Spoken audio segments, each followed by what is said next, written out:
Welcome to the laundry room. I'm Nick Skislak, sitting with Michael Taylor. Michael Taylor, too. Today we're going to talk, I'm really excited about this. We're talking about timing today. How long do you give it? How long do you give this marketing stuff before you say, heck with it, I'm sticking to my trade shows and my sales team? That's what we're talking about today. Yeah, it's a touchy subject, man. How long should you go? So you've never done it, or you've done it a few times. I think both scenarios, right? You've either never done it before and you're ready to start. How long do you wait? Or you've been burned. You've been burned on this before. You've done stuff and it's not working. You're going to go try something new. How long? How long should you wait? How long should you try? What should you be looking for to say this is working or not? What's tough for a company that fits that persona is forever their business has thrived or survived, depending on how you look at it, on sales only. Call it referral biz or just good old-fashioned Pounding the pavement. Beating the streets, man. And so when you have a company that is legitimized, is making money, and that's what has worked for them, to now introduce this concept of marketing or getting in front of an audience that doesn't require salesperson at the front end of that, or a referred, already ready client, customer, that's tough. And so I think there's a lot of education, a lot of understanding, acceptance that has to happen for someone in that decision role to say, yes, we should be investing in marketing. We should be getting in front of people who matter. So overcoming that part to then be teed up for, well, how long should we give it? And until you have that education of, well, what is success, right? What kind of timelines are we talking about? You know, what should expectations be in those timelines? Then you can maybe have a little more confidence in debating timeline. I think it's a year. Oh, you already got the answer. Uh-huh. It's a year. In thinking about this, I was going to say a year and a half, 18 months. But realistically, I think you should do it. It should be a year. And I know, it's common for agencies to do month to month and, do these kind of 9-month engagements and we're going to do this and that. And, that can be successful, to be fair. Those can be successful. But if you really want to integrate, if you really want to make marketing a part of your organization to grow your business, you need a year to figure out what the heck's going on. Define marketing for me then, because I think a lot of people would say, we're doing marketing, man. I have a marketing guy, marketing gal. Attribution is way off, though. I mean, those aren't really marketing people. Marketing is the activities that you do to introduce, engage, nurture, and build trust with your target prospect audience. And what I see a lot with internal teams is you have internal marketing people that are supporting existing client relationships or supporting referral leads from sales guys. Sales enablement teams. I rarely see in-house marketing teams that are actually doing what I define as marketing, which is, I'll take it a step further and say growth marketing. Because there is a value. I won't argue that. There is a value for you to continue to keep top of mind for your existing clients. There are communications that businesses have to have with their clients on an ongoing basis. I totally agree with that. That is true. The problem is for most companies, that's like 80% of their marketing budget goes to those efforts. I mean, this is what I hear, and I won't say all the time, but most of the time I hear about these insane trade show budgets. It's because so-and-so is going to be there. And so-and-so is already an account. So, and again, I'm not saying they shouldn't be there, but when we're talking about growth marketing, activities that are going to add new clients, new prospects to your circle, there's a short fuse on it. There's very little of it being done, and I think it makes it hard to go a year to really test it out. So growth marketing for net new clients, net new business. There's a ton of subsets of marketing. You have what you just described, that account-based marketing, where, we have an account. We believe there's more opportunity in there, so we got to be at the trade show. Yep. Give me some context around a 12-month time period. What in 12 months is going to be proved or disproved? Just traction and benchmarking, I think. Like the only thing that you can really do from a year of, like, if you're first year and you haven't done this stuff before, and when I say this stuff, I mean paying money to drive traffic to your web property in an effort to engage that audience and make them take some sort of action, phone call, download, contact form, whatever. If you've never done that before, you don't really know what a good month or a bad month is. And most businesses are seasonal in some capacity. So you run it in prime season or not prime season, like those are all variables that you are trying to gauge in a 90-day period, whether it's working or not. With most companies with these sales cycles, and I'll speak more sophisticated customer journeys, high lifetime customer values, business to business type organizations, no one's buying in 90 days.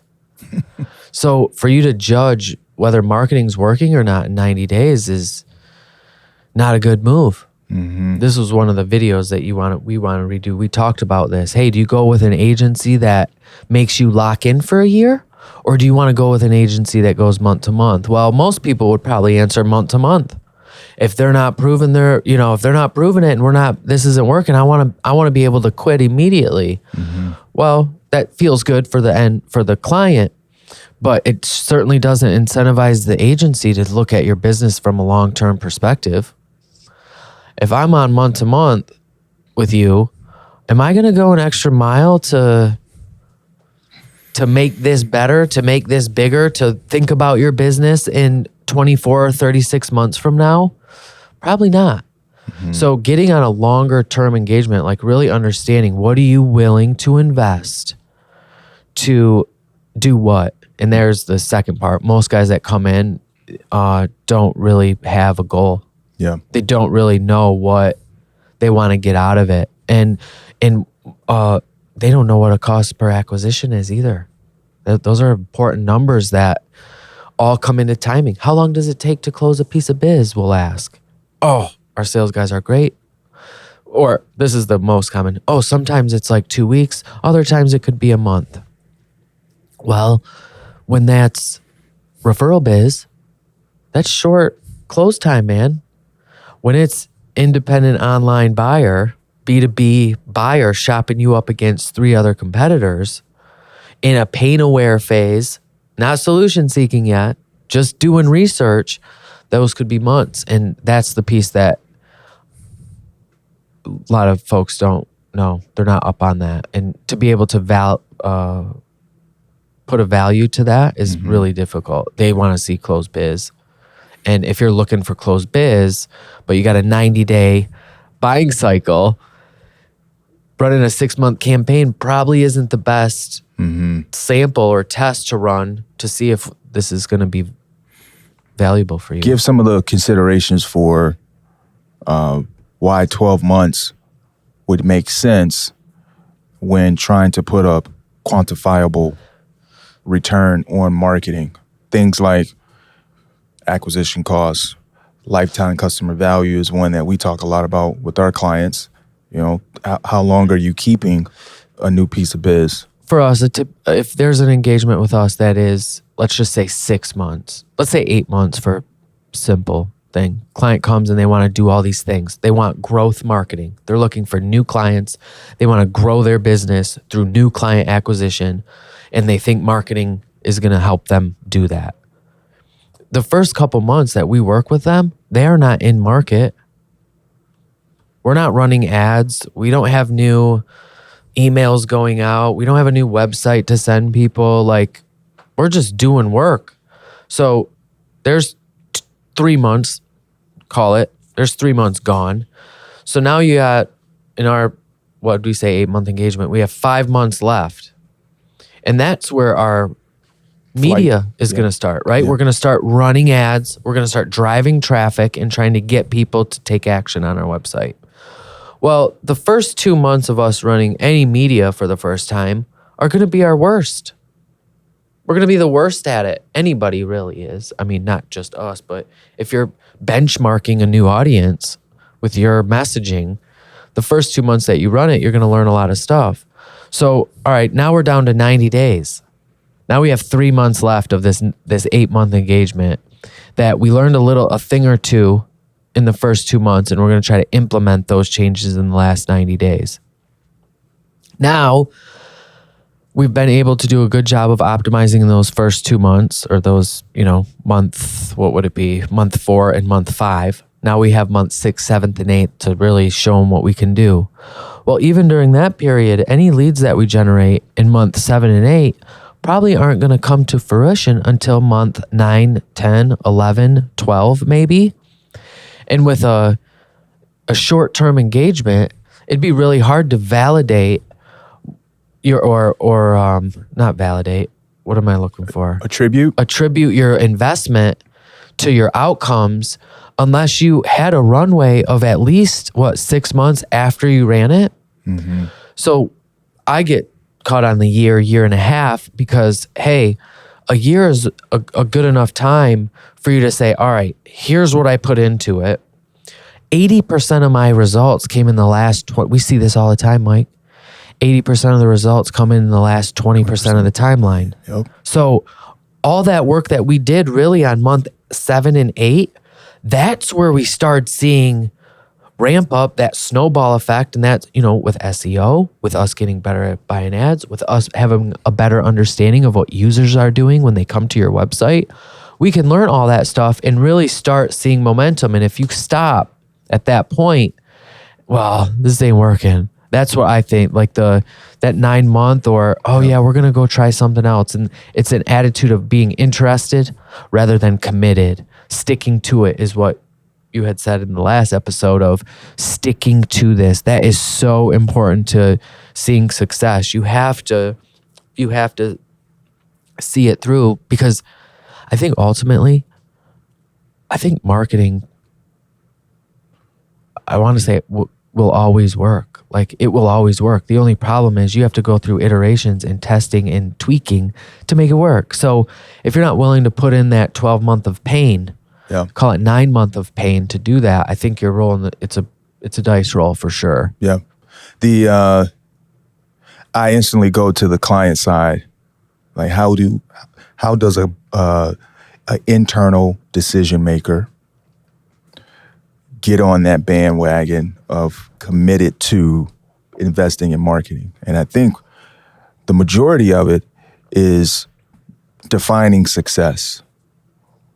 Because I think you're spot on. And for most people, certainly decision makers who aren't maybe as savvy or in the weeds of marketing, they define it as closed business. How much money, how much new revenue was generated from that thing?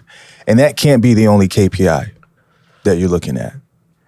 It could be the one that is maybe the most important, but there have to be some other leading indicators, right? So when I love going to a client, after certainly clients who we've had longer than 12 months, and you can show them visitor value, for example. When you can show that, hey, every person that comes to your web property is worth X, And they instantly perk up like, how do you know that? Well, what does that mean? And I don't have that in my pocket. I don't have that on my books. Yes, you do. And when you can use that as one indicator in whether or not we're doing well, and then better yet, show that compared to previous time period, now you have one more thing that allows that definition to exist of what is, are we winning? Is this working? And that's the stinky part about it is, 15 years ago, you have a not good landing page and a Google Ads account and $400. You were winning. You were winning. Yeah. Low competition. No one else was doing it. Websites were like kind of a thing, but everybody had someone that they knew do it for them. Like it was, you were there and you were winning overnight. Yeah. It's just not that way anymore. It's gone so much more deeper into consumer behavior as to what it takes now to get a conversion is way higher than what it was in 2010. Yeah. Oh, they showed up on Google. They must be legit. Yeah. Like that's way less common than it was back in the day. If you were on that first page, you were getting results immediately. Yeah. And now it does take a longer approach. And I think a lot of these guys too are trying to get their money back earlier than they should be. So I would say that the marketing that you do for a 9 month, stick to our 8 month example, and let's pretend it costs $80,000, just $10,000 a month for 8 months, and this is what we're gonna do. They're looking at that $80,000 time period, 8 months, and comparing that with the revenue that they had in that 8 month period compared to what they did last year, and not taking into account the Lead time. The lead time. Yeah. Yeah, totally. And that kind of, and not to mention the thing that we struggle with a lot too is lifetime customer value. If you sell something to someone and it costs you $2,000 to sell it to them, that might sound expensive if the product was $2,000. Right. Wait a minute. I got to pay $2,000 to a marketing agency to have them sell a product to me for $2,000. Yeah, because your lifetime customer value is 5 years.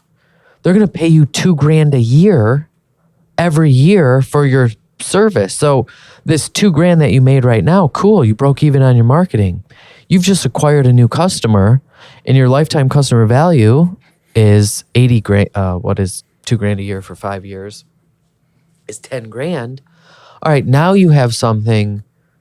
And that's a piece that not understanding. I'm shocked at how often we talk to organizations that don't really understand what their lifetime customer value is. This is good, man. We have been having one long conversation for over a decade now. That's right. We'll put a comma here and continue the conversation. Thanks, Mike. Appreciate it, man. See you next time, guys.